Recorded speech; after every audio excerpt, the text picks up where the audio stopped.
Bonjour et bienvenue à Back to Pot. Alors moi c'est TK, Terry Kaufman, l'américain de ce groupe d'amis réunis par le rugby.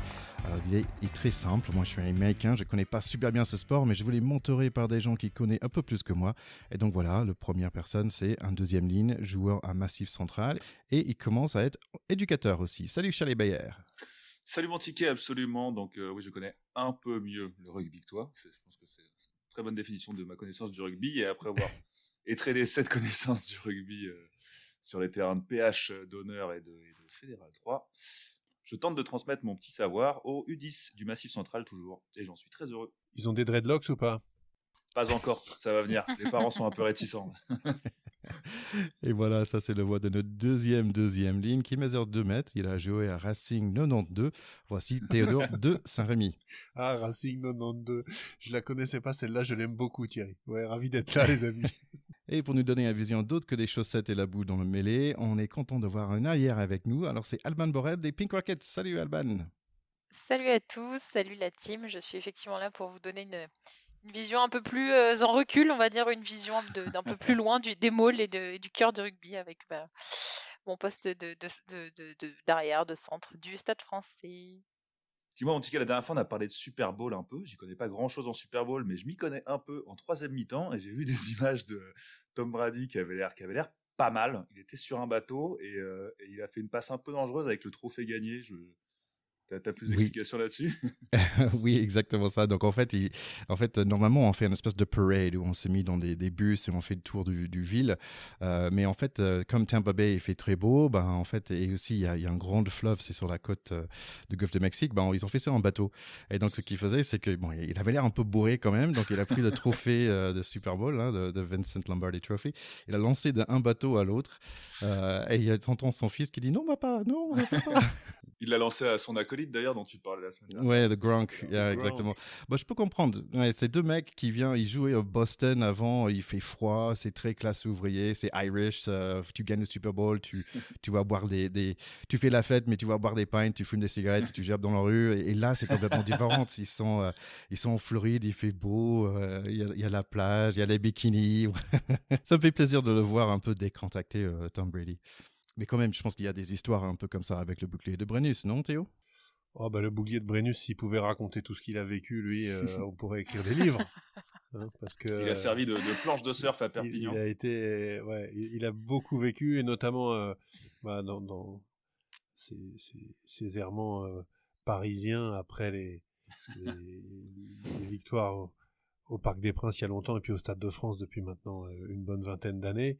Ça terminait chez Castel, rue de la Soif, chez Coco et tout le machin. Et là, il en a vu aussi des vertes et des pas mûres. Donc je pense qu'il peut en expliquer 2-3 trucs au trophée du foot américain. Surtout que je suis sûr que le trophée du foot américain, il le change tous les ans en plus. Bon, on va parler un peu de rugby. On a eu notre deuxième semaine de 6 nations, ça nous a fait du bien. Et ce qui aussi nous fait du bien, c'est tout le retour qu'on a eu de notre dernier épisode. Ouais, on a eu encore une fois pas mal de retours, on est très heureux. Et on a eu en particulier sur Twitter l'homme sans cœur qui nous a fait remarquer qu'en effet, on avait un peu le syndrome de l'enfant gâté à se plaindre de mettre une branlée aux Italiens, que c'était pas vraiment un petit plaisir, mais il finissait quand même son tweet en nous disant qu'il nous pardonnait parce que notre émission est, je cite, je mets des guillemets, est la meilleure émission de rugby que j'ai entendue jusque-là. Bravo à vous, nous. Donc on est super content. Ça nous fait vachement plaisir d'avoir des petits messages comme ça. Merci beaucoup, l'homme sans cœur. Tu en as un gros. C'est la classe. Ouais. Bah, parfait, on va parler tout de suite de rugby, et surtout l'Angleterre-Italie. On y va les gars? C'est parti. Bah, archi chaud. C'est parti. Back de Pot, terrain 10. Pour le premier match de ce week-end de 6 nations, alors on avait Italie contre l'Angleterre. En fait, ça prend pas beaucoup de temps pour les Italiens de marquer leur territoire. Alors 2 minutes 30, ils marquent leur premier essai. C'est le numéro 11, Montana Ioane, qui marque un super essai. On l'a vu en forme la semaine dernière et il continue d'être en forme ici cette semaine. 10 minutes plus tard, en fait, c'est un essai des avants anglais. Face quand même à une défense bleue qui n'ont pas peur. C'est 8-8 à 25 minutes. Watson marque un essai, mais il n'y avait pas un petit en avant, d'ITG avant.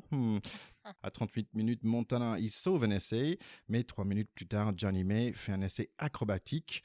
On est 20-8 pour la mi-temps. 49 minutes, les Italiens sont dans les crampes des English avec un joli rugby et bam, interception de Watson encore. Donc c'est un deuxième essai pour lui, 27-11. 10 minutes plus tard, c'est l'avant Jack Willis marque un essai 34-11. Il va se faire blesser assez gravement par la suite. Quand même, à fierté des Italiens qui marquent un joli essai, des arrières remplaçants. En gros, c'est un match qui mérite d'être regardé. Il y a l'Angleterre qui gagne 41-18. Mais cette équipe d'Italie donne envie avec leur 9, leur 10, leur 11. Franchement, un vrai plaisir à voir. Et en plus, il y avait 2 en avant de Owen Farrell qui n'a pas l'air de passer une très bonne journée. Une chose, c'est sûr, c'est cette équipe d'Italie me donne envie de voir la suite.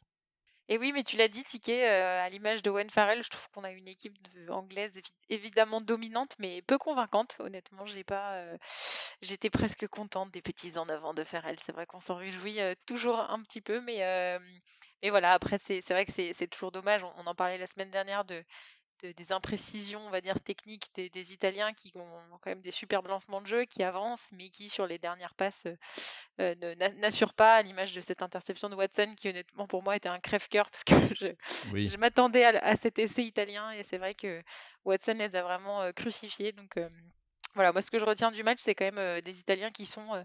qui performent mieux, en tout cas, que contre l'équipe de France, et puis des Anglais, voilà, peu convaincants, et on attend de voir la suite avec grande impatience.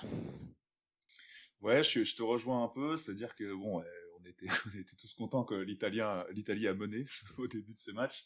Enfin bon, ça n'a pas duré longtemps.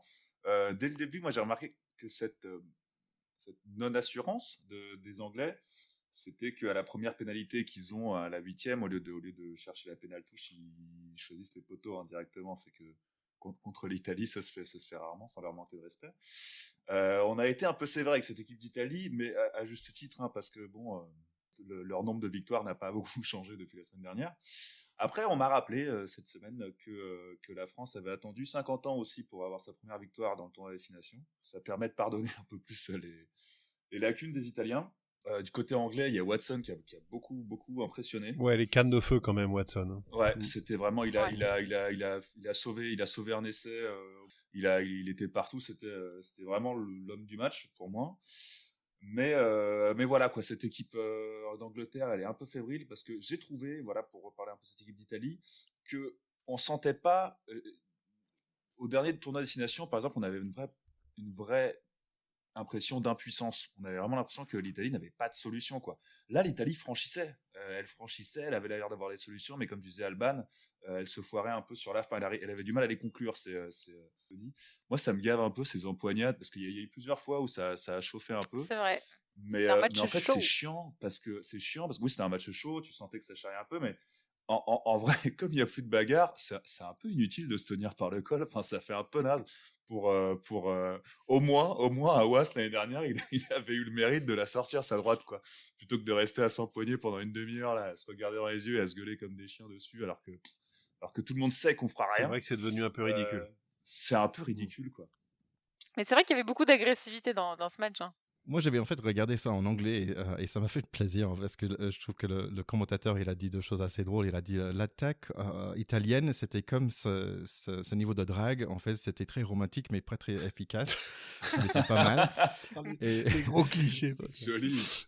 Le larteau anglais est pas mal. Je trouve ça plutôt bien. Et le deuxième, il a dit, il fait plus froid que le poche d'un ours polaire. Je dis, oh bah tiens, c'est des jolis trucs, j'ai jamais entendu. C'est un poète. Allez, on passe au prochain match. Alors, c'est Pays de Galles contre l'Écosse. Ça démarre avec un Flower of Scotland avec Stuart Hogg qui est complètement en larmes. C'est vraiment trop beau. Ils ont un mec qui s'appelle Beard, mais il n'a pas de barbe. Je trouve ça bizarre. C'est comme un mec qui s'appelle Chauve, mais qui a des dreads. Ça, c'est pas normal du tout. Côté gallois, il y a Halloween Jones pour la 250e fois. Et le fameux Wainwright qu'on n'a pas vu avec son moustache qui nous a fait péter le plomb à notre deuxième ligne dans la Coupe du Monde. Triste souvenir. Allez, on démarre avec le match. L'Écosse démarre avec plein d'énergie, trop d'énergie même. Donc, logique qu'ils font des fautes. Les Gallois marquent le premier point, mais Écosse égalise 3-3. Il y a un Van der Merwe qui est très fort, et ce n'est pas un gros mot comme ma fille a pensé, mais en fait, c'est un centre de grande qualité côté Écosse. Et côté gallois, ils ont un Rhys Zimmer. Je pense que ça peut être un bon nom pour un bar chocolaté. Rhys Zimmer. Allez, jolie série pour l'Écosse. Johnny Gray qui fait un grand percé après un passe de Finn Russell. Le 9 fait un coup de pied à suivre à la Dupont. Et voilà, premier essai marqué par un mec qui a le même prénom que ma première copine, Darcy. Finn Russell est en jambes, mais c'est Hogg qui marque le prochain essai avec un coup de pied face à 3 arrières toute seule. Il marque ses 17-3.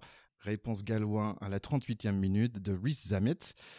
17-8. Deuxième mi-temps, le Pays de Galles qui démarre un peu mal. Tipperary Jones, les avants, ils sont pas en vue. Bon, ça marche pas pour les Gallois, on voit qu'ils sont à l'ouest. Mais d'un coup, ils vont dans la bonne direction. Liam Williams marque un essai, passe par Rhys Zammit. Et même si les Écossais sont devant, ça devient juste 17-15. Et voilà, carton rouge. Un des frères Faberson prend 10 mètres d'élan pour déblayer la tête d'un Gallois. Je pense que le même monsieur que la semaine dernière. Repense direct des rouges, mais coup de pied raté, 20-17 pour Pays de Galles. Les Écossais ne veulent pas perdre ce match, ils campent devant l'embute galloise. Hogg se plante pas, il plante un essai, 24-20 pour l'Écosse. 3 minutes plus tard, Hogg sauve un essai contre Rhys Zammit. Et 2 fois, je vois Alwyn Jones sur les ailes, je comprends plus rien. Et puis, c'est Rhys Zammit qui se sert un essai bien sucré, mais coup de pied raté, 25-24 pour les Rouges. 10 minutes à la fin, 14-15, toujours pour les Écossais. Ils essayent tout, ils ont le courage pour gagner, mais est-ce qu'ils ont l'intelligence? 82 minutes percées sur le côté par des Écossais? Eh ben non, c'est les Red Dragons des Pays de Galles qui gagnent leur deuxième match. Ouais, c'est étonnant parce que ces Gallois gagnent 2 matchs d'affilée un petit peu à contre-courant. Ils gagnent à la faveur de la sortie la semaine dernière de O'Mahony sur une faute qui ressemble étrangement à celle de Fagerson, effectivement. Zander Fagerson, le pilier, et non pas son petit frère qui joue au numéro 8, Matt Fagerson. Et c'est vrai que à ce niveau-là, dans des matchs, on va dire, équilibrés et où les détails font la différence, un carton rouge, c'est un gros détail.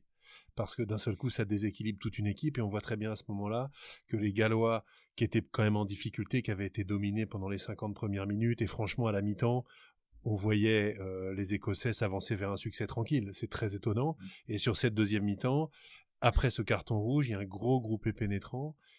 Et c'est, pour la petite histoire d'Alan Wynne-Jones, lors de sa 153e sélection, on ne sait pas quand est-ce qu'il va s'arrêter, ce qui est complètement improbable.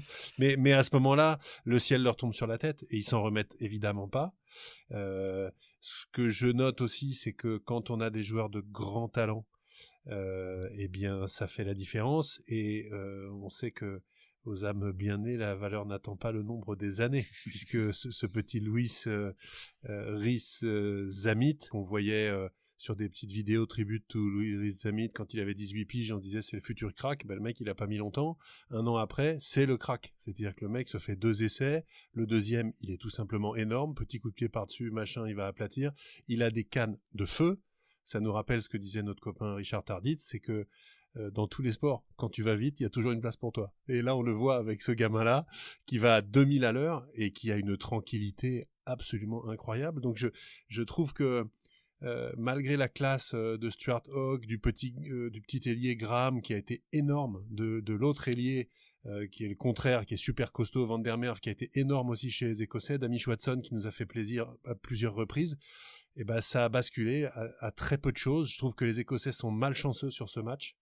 Du coup, on se retrouve avec des Gallois qui sont en passe, s'ils battent les Anglais, qui sont quand même pas dans une forme olympique, en passe de faire ce qu'ils appellent la triple couronne, avec 2 premières victoires que je trouve quand même un peu chanceuses, il me semble. Je sais pas ce que vous en pensez, les gars.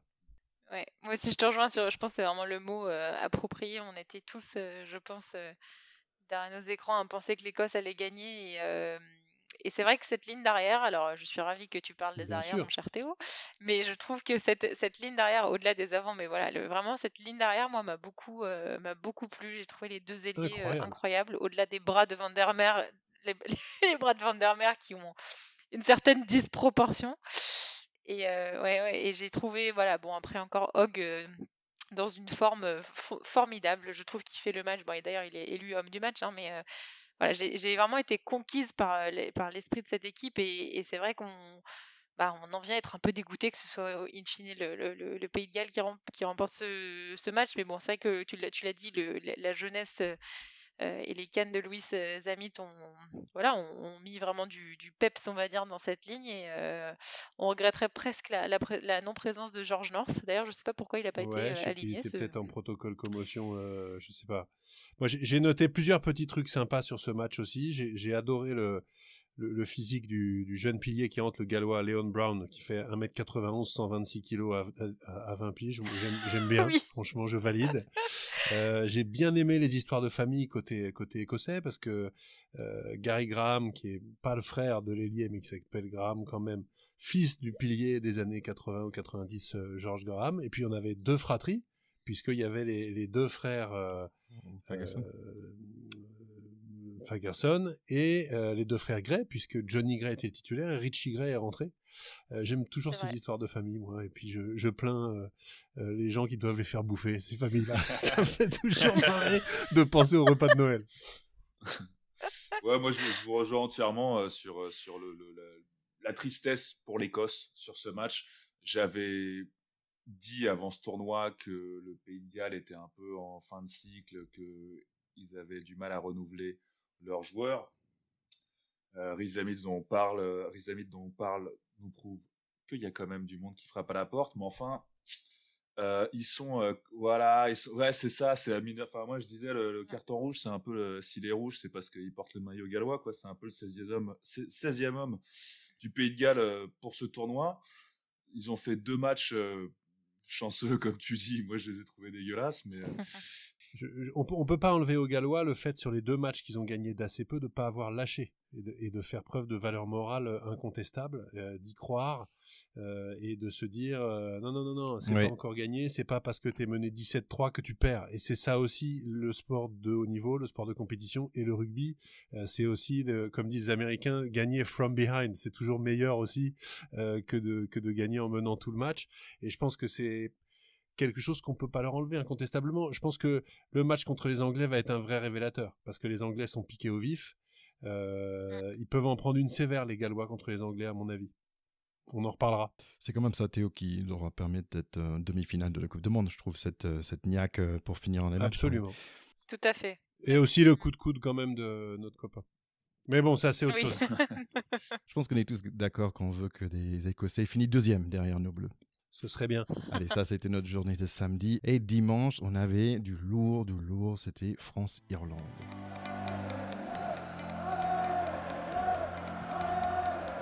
Démarrage de match très brouillon pour les Bleus, 2 touches perdues, des chandelles irlandais qui nous mis en danger, opportunité de contre loupée malheureusement par en avant de Ficou, pénalité pour nous.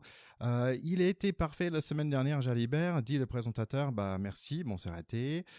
Cyril Bay, 2 pénalités contre lui, pression irlandais quand même, mais Brice Dulin assure. Pénalité de Hawass, mais Burns le rate by a mile, comme on dit. Mais j'ai jamais vu un pénalité raté par autant. Elle était vraiment foireuse. L'arbitre a bien dit « It is a messy situation ». C'est un peu de bordel tout ça. Un carton jaune contre le Roux pour un croche-patte hyper bien fait. Repense direct de Laws avec un essai dans le coin. Échappée belle pour nous le bleu parce que son pied était d'horreur. Mais on n'est pas serein, on n'est même pas réveillé, j'ai l'impression. Sauf que on arrive à gagner 2 touches à la suite. Là, finalement, on a la ballon.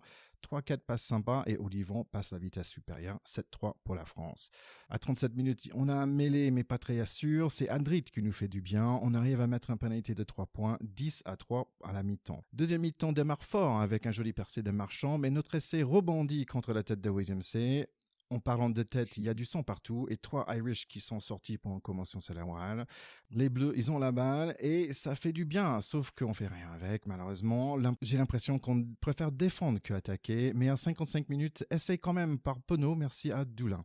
Réponse directe des Irlandais, suite à un pénalité fictif contre Ovillon. Touche irlandais et paf, Irlande marque un essai grâce à un rebond favorable, 15-10, essai pour Keller. Les Verts sont de nouveau dans le match. On essaie des choses, on essaie des machins et des trucs, mais pas de chance. Un autre pénalité fictive, un plaquage haut contre UMC, 15-13, toujours pour la France, mais on n'est pas serein. Teddy Thomas est arrivé, et mon mec à moi, il est gros, il est beau, il est barbu. Antonio entre dans le match, mais on a 10 minutes à la fin et que 2 points d'avant. Pénalité pour nous, mais les poteaux disent non. Heureusement, il y a un super-héros numéro 9 qui fait avancer les Bleus. On campe dans les 22, mais pourquoi on joue à pied avec 1 minute? Je comprends pas, mais heureusement la défense est bonne. Ouf, collectif de la France, on gagne 15-13. Oui, la défense de la France à la fin est bonne, elle est incroyable, parce que faire reculer en défense comme ça sans faire de faute, les Irlandais reculaient, quoi. J'avais presque de la peine pour eux. Si j'avais pas été en apnée, j'aurais pris le temps d'avoir de la peine pour eux. Ouais, il y a eu une série de plaquages offensifs très impressionnants. Ouais. Ah ouais, non, cette phase défensive était assez dingue. Comme tu disais au début du match, pour moi la seule satisfaction de ce début de match, c'était de voir Paul O'Connell en tribune. C'est toujours plus rassurant de le voir en tribune que quand il était sur le terrain, et c'était toujours agréable de le voir.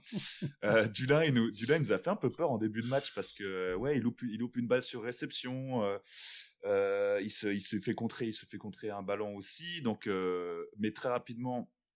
Dès la 15e, il recommence son festival et il a été énorme. Ça a été un match, comme annoncé, très dur. En fait, les Irlandais, ils nous ont fait cette semaine ce qu'ils ont fait aux Gallois la semaine dernière. Ça a tapé dur. Mais au niveau de la tape, on avait Aldrit, on a récupéré Aldrit. Et je pense qu'ils étaient pas prêts, les Irlandais, parce que quand tu parlais tout à l'heure de... Il est énorme. De ceux... Ouais, et puis il était dingo. Et tu parlais tout à l'heure de ceux... des Irlandais qui ont été sortis, mais la charge d'Aldrit qui laisse 2 Irlandais au sol derrière, c'était Attila, quoi. Tu sais, qui laisse des cadavres derrière. Là où Aldrit passe, les Irlandais trépassent, quoi. C'était vert, il l'a pris pour du gazon, il a marché dessus, quoi. Bon, ils sont un peu télescopés, ils sont un peu assommés tout seuls, mais enfin, l'image était quand même assez dingue, elle représentait pas mal Aldrit. Ça a été un combat de guerrier, le Roux s'en est bien sorti, même s'il a pris un jaune. Pour une faute assez minable, honnêtement. Les Français n'ont pas loupé leurs occasions, ça veut dire que chaque fois, ils ont été assez mathématiques, assez froids, un peu comme tu nous décris les Anglais souvent, Théo. Chaque incursion était dangereuse, voire payante.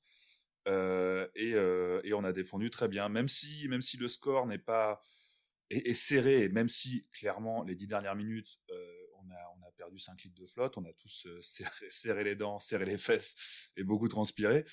J'ai trouvé que sur ce match, il y avait quand même une non-panique, quoi. Enfin, j'ai jamais trouvé les Français... il y a quelques années encore, les Français auraient paniqué avec un match comme ça. On peut, je pense, en particulier au travers de Brice Dulin, faire quasiment l'histoire du match sur son histoire de match, parce que les Français font une entame quand même assez poussive. Ils ratent beaucoup de touches au début. Effectivement, ce ballon contré, plusieurs ballons hauts, un peu cafouillés.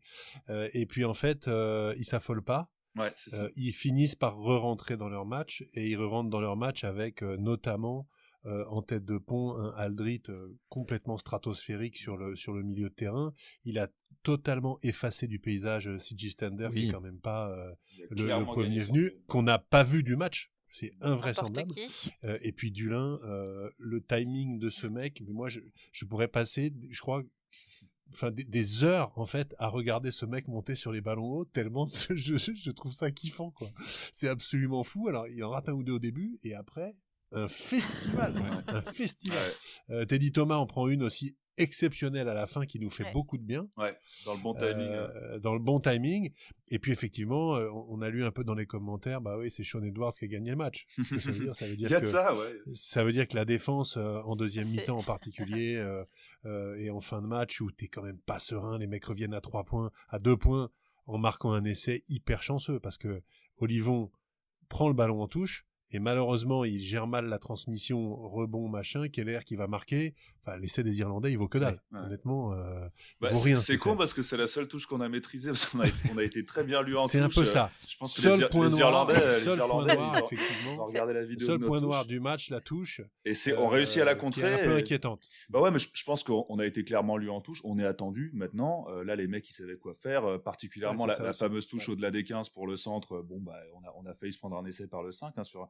Mais la seule qu'on contre, putain, ça nous coûte un essai, quoi. Donc c'est un peu rageant, quoi. Et moi, j'ai vibré comme un fou dans mon canapé sur l'essai de Penaud, parce que c'est vraiment, je trouve, une super action. Ça part d'une très belle touche avec Marchand qui déchire tout au milieu du terrain, et puis ça va pas marquer, mais plusieurs temps de jeu à droite, à gauche, on s'affole pas, et puis très très bien joué de la part de Dulin qui vient faire l'offrande à Penaud.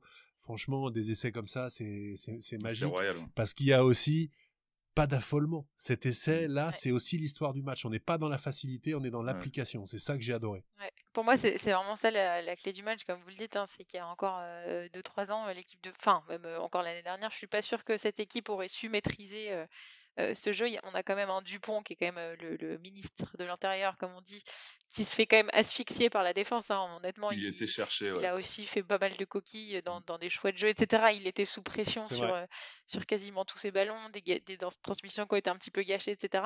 Mais quand il a fallu trouver la clé, il l'a trouvé avec ses partenaires. Et je trouve que ça, c'est quand même vraiment la preuve du talent de cette équipe et de sa solidarité. Enfin, on entend les discours de Gaël Fickou à la fin des matchs qui dit bah voilà, tout le monde a rattrapé un peu la connerie des autres. Le roux qui sort sur carton jaune, qui a 400 plaquages derrière. Donc c'est assez voilà, moi c'est vraiment l'état d'esprit qu'on aime voir et je trouve vraiment que cette efficacité dans les temps forts, c'est quand même incroyable. On est voilà, on est fort. C'est clairement un des tournants du match aussi. On voit très bien que quand tu vois les Écossais, ils prennent le rouge, ils prennent essai juste derrière, alors qu'en fait, ils sont juste un de moins pendant 10 minutes. Mais eux pendant tout le match. Mais je veux dire, quand tu prends un jaune, c'est pareil, t'es un de moins. Et au contraire, les Français, 1 à 1 de moins, marquent. Moi, j'ai adoré aussi. J'ai adoré aussi Dulin sur l'essai refusé à l'ailier Lowe, qui est énorme. L'ailier, il est super fort, le mec, très très fort. Il fait un très très gros match. Sur l'essai refusé, il va au sacrifice Dulin sur la défense, laisse tomber. S'il y va pas comme ça, il y a essai 4 fois ou 100 fois. Il y a été, mais gaiement. Pourtant, il est pas. Et encore, il a pas beaucoup fait bouger Lowe. Il y a Oval Masqué qui dit c'est là où tu vois qu'au rugby, la frontière est mince entre courage et stupidité. Parce qu'il y va comme un bonnet.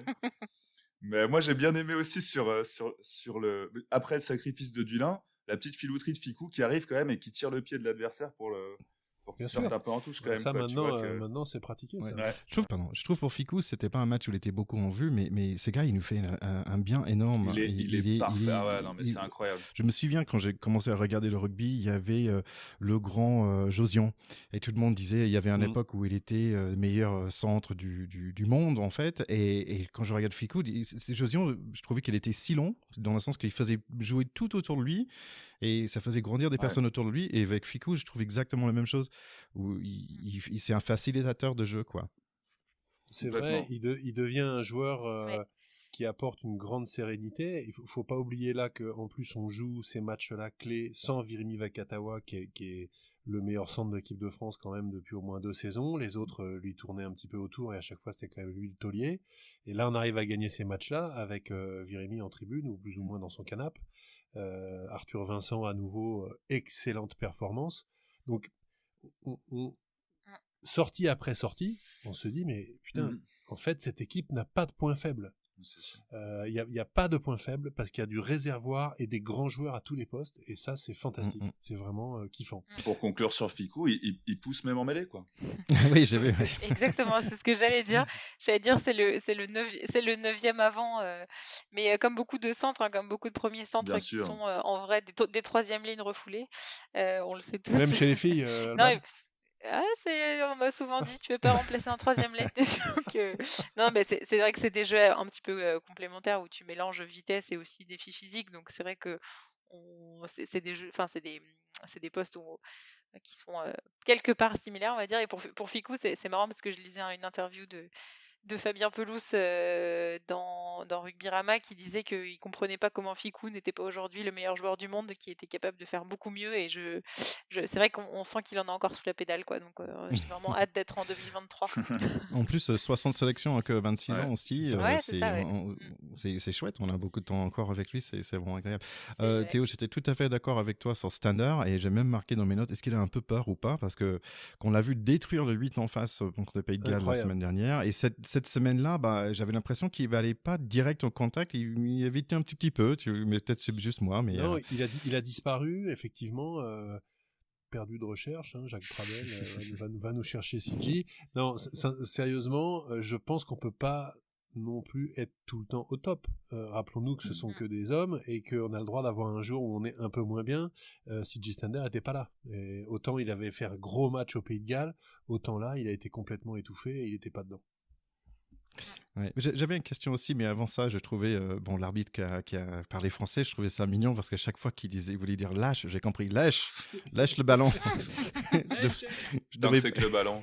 je devais pas marquer les accents des autres. Mais en fait, j'avais une question sur ce jeu dans l'air. Je suis pas un expert là-dedans, donc j'ai l'impression qu'il y avait des coups de pied partout, mais j'avais l'impression qu'on gagnait, en général, on gagnait cette bataille-là parce que c'est nous qui finissaient qu'ils ont avancé avec le ballon plus. Est-ce que c'est bien ça?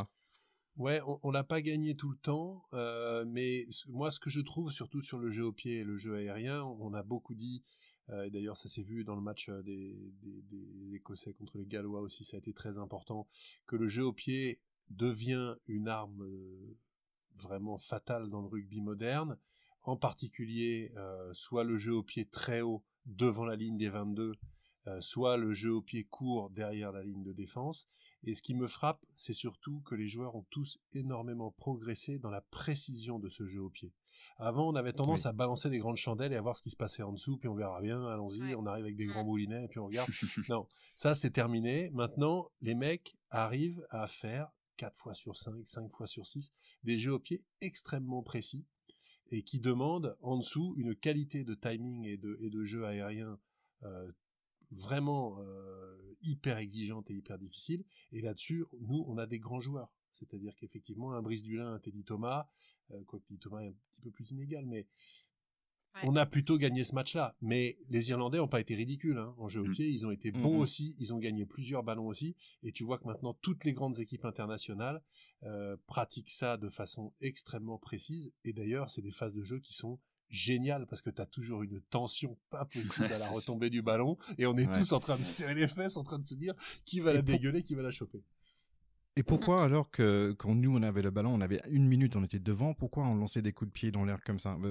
Parce que à mon avis, je disais mais pourquoi on donne le balle? Bon, c'est peut-être bien qu'on fait pas des pick and go comme des Anglais il y a 10 ans, 5 dernières minutes c'est que des pick and go, mais je trouvais ça bizarre qu'on redonnait le ballon aux Irish avec 2-3 minutes qui restaient quoi. Oui, on s'est un petit peu trop débarrassé du ballon à la fin, je suis assez d'accord. Mais on voulait les maintenir comme on avait une prestation défensive qui était extrêmement convaincante. Je pense qu'on avait dans l'idée de les maintenir chez eux et de leur donner le ballon, puisque de toute façon eux ce qu'ils savaient c'est qu'en remontant ce ballon ils allaient se prendre des tampons dans la gueule. Grosso modo c'était la confiance dans la qualité de tampon et dans l'organisation collective de défense. J'avais encore juste 2-3 petits trucs. Moi je suis très content que Olivon se relance pour concourir pour le meilleur marqueur. Il a des cannes, ce con. Il a des cannes. Willem C, il m'a un peu attristé parce qu'il y a eu quelques petites... Pour moi, il a fait un super match parce que c'était un match de guerrier et il était dedans. Et on va retenir malheureusement cette petite passe dans la tête, la petite pénalité qu'il a coûté, son petit en avant. Alors ouais, j'ai des petits, un peu d'empathie pour le Willem C. J'ai beaucoup rigolé quand Lartaud a dit que passe trop haute pour Dulin, j'ai pouffé bêtement. Parce que c'est assez drôle que celui qu'on appelle c'est toi qui avais appelé le Leprechaun la semaine dernière, Ticket. Du coup, j'ai repensé à ta vanne parce que il est... et une petite remarque, c'est qu'on a quand même l'air un peu con avec ce confinement à être ou ce couvre-feu, mais en tout cas dans ces circonstances un peu spéciales où même chez moi, je suis tout seul, où tu peux même pas regarder un match avec des potes à cause du couvre-feu. Sur le dernier essai français, j'ai eu l'air un peu con à me lever et à hurler tout seul pour applaudir. Il y a eu un petit moment de gêne quand je me suis rappelé que j'étais tout seul. On était là, on était tous ensemble. C'est gentil, c'est rugby. Et voilà, donc c'est sûr qu'on a tous passé un bon moment devant notre télé ce week-end. Et bravo les Bleus. Moi, je suis amoureuse de ces Bleus. Je suis ravie d'avoir passé ma Saint-Valentin avec cette équipe. Oh, c'est pareil. Comme c'est romantique. C'est la petite touche féminine du pack de potes. Exactement. Est-ce que tu penses qu'on serait crédible avec des propos pareils, nous, Alban? Franchement, ce serait trop mignon. Mais Fabien Galtier, en interview d'après-match, a dédié cette victoire pour la Saint-Valentin à tous les amoureux du rugby. Donc, il a eu une petite pensée aussi. Et oui. C'est bien joué. Malin. Une dernière chose que par rapport à cette équipe, c'est que j'adorais la façon qu'ils faisaient la fête après. Je trouve ça vraiment génial, quoi, par rapport à des équipes qu'on a peut-être vues avant. Tu dirais un peu des juniors. Ouais, vraiment. Et que ça s'entend qu'ils aiment gagner, ils aiment jouer ensemble, ils aiment gagner ensemble, et ça fait plaisir, quoi. Non, et puis c'était la première victoire en Irlande depuis 10 ans, faut pas le rappeler, faut pas l'oublier, pardon. On on l'avait dit. Donc, mine de rien, aller gagner en Irlande, voilà, ils avaient coché ça, je pense, depuis un bon petit moment en tant qu'équipe. Ça a été très, très tendu. Tu viens gagner de 2 points. Donc, effectivement, quand ça siffle, bah, tu te lâches. Et là, émotionnellement, tu as vu Brice Dulin en larmes d'ailleurs. C'était bon. Je pense Belle que c'était émotion. très fort pour eux. Par contre, avec une moyenne âge de 25 ans, pourquoi ils sont allés se chercher un tube des années 90 pour célébrer leur victoire? Mais c'est On la ne- meilleure on ne comprend chanson, pas. c'est la meilleure chanson. Freed from Je Desire. propose qu'on leur envoie ton t-shirt de Motorhead, Charlie, et puis on n'en parle plus. Les gars, Oui. je voudrais juste quand même un petit truc en direct. C'est que on a été sélectionné, évidemment par la qualité de notre émission, dans Nouveautés et Tendances sur Apple Podcast, les gars. Oh, waouh! Voilà. Donc, je vous invite quand même, si vous avez un partager. iPhone, un iPad ou quoi que ce soit d'autre, à aller nous liker ça, illico, dans Nouveautés et Tendances. Le pack de potes Mais est au rendez-vous. tu nous avais gardé cette Voilà. petite surprise pour la fin. Ça fait bien plaisir. Évidemment. Bah, très bonne idée, super Théo, merci pour les nouvelles. Allez, prochain match pour les Bleus, c'est contre Écosse. Et si vous vous souvenez de l'année dernière, c'était quand même, on a perdu 28-17, donc c'est un sacré match. Je vous invite, chers auditeurs, d'écouter sur Apple Podcast, épisode 18. En fait, c'était vraiment un épisode sympa à réécouter, parce qu'en fait, on a pris 15 minutes pour vous m'expliquer les règles de Chabit de Marlar. Et en fait, j'étais éclaté de rire en train de réécouter ça aujourd'hui. Ça m'a fait vraiment un grand plaisir. Donc, épisode 18, avant ce prochain match contre l'Écosse, qui va être en 2 semaines. Italie, Irlande aussi, et Pays de Galles contre l'Angleterre. Un épisode pour les amoureux de bagarre. Ouais, épisode 18, l'histoire du Chabit, Another Rugby Rétro Classique. Allez, quelques petits points rapidement. Donc, je me suis posé la question sur des Sevens, parce que ça fait longtemps on n'a pas parlé de Sevens. Je suis allé au Super Sevens à Paris l'année dernière, avant Covid. Et où est-ce qu'on est, Alban, par rapport à des Sevens en ce moment? Eh bien, tu fais bien d'en parler, car il n'y a pas que l'équipe de France qui a retrouvé le chemin des terrains, mais aussi, enfin l'équipe de France à 15, pardon, les équipes de France à 7 sont aussi en pleine préparation d'un tournoi à Madrid qui se passera ce week-end, enfin le week-end du 20-21 et le week-end du 27-28 février. En fait, c'est des tournois de préparation au tournoi de qualification pour les Jeux Olympiques de Tokyo de cet été normalement, on y croit. Et c'est un tournoi avec 12 équipes, 6 masculines, 6 féminines, qui s'affrontent sur ces 2 week-ends. Et ça fait vraiment plaisir de revoir le Sevens à haut niveau après plus d'un an, plus d'un an d'arrêt. Les pauvres, ils s'entraînent comme des dératés et presque, enfin pas pour rien, mais vraiment avec cette perspective des JO, mais c'est dur et ça fait plaisir de les revoir sur le terrain. Et puis les bulles sanitaires, c'est moins compliqué à 7 qu'à 15.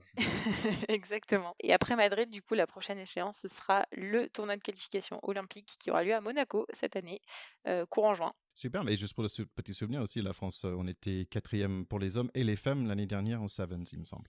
Tout à fait.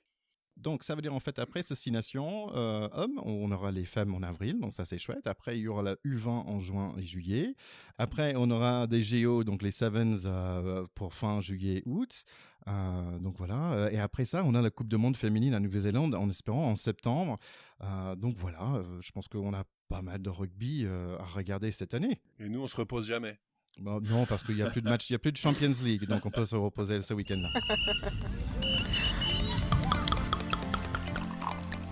Allez les gars, est-ce que vous avez d'autres choses?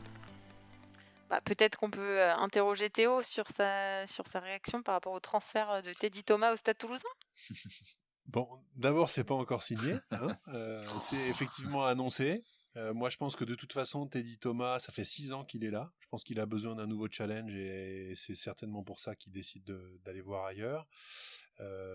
Quelque part, moi, je lui ai jamais pardonné quelques petites fautes qu'il a faites qui ont coûté très très cher à son club. Donc, je lui dirais bon vent avec tout le respect évidemment que je lui dois et je lui souhaite de réussir et puis de se trouver ou de pas être au rendez-vous quand ils joueront contre le Racing. Pour tout le reste, bonne route, voilà. Bon les gars, comme chaque semaine, ça m'a fait vraiment un grand plaisir d'être avec vous aujourd'hui. Et franchement, j'ai eu une semaine qui n'était pas facile. Et franchement, d'avoir ce moment ensemble, vraiment, vous êtes mon pack de potes à moi. Donc, je vous embrasse ce week-end de Saint-Valentin. Bisous à vous. Gros bisous le pack. Mais dans le pack, de toute façon, on est serré, on est collé. C'est comme ça qu'on s'aime. Et pour terminer sur cette semaine de Saint-Valentin, n'oubliez pas vous aussi de nous communiquer, nous transmettre tout votre amour par des petits commentaires, des partages, des likes sur nos différents réseaux sociaux, Facebook, Twitter, Instagram, Apple, Spotify. Vous nous trouverez partout. Allez, revenez en 2 semaines. Salut à tous, c'était un grand plaisir. Bye bye. Ciao, ciao. Salut tout le monde, à dans 2 semaines. Ciao, ciao, bye bye.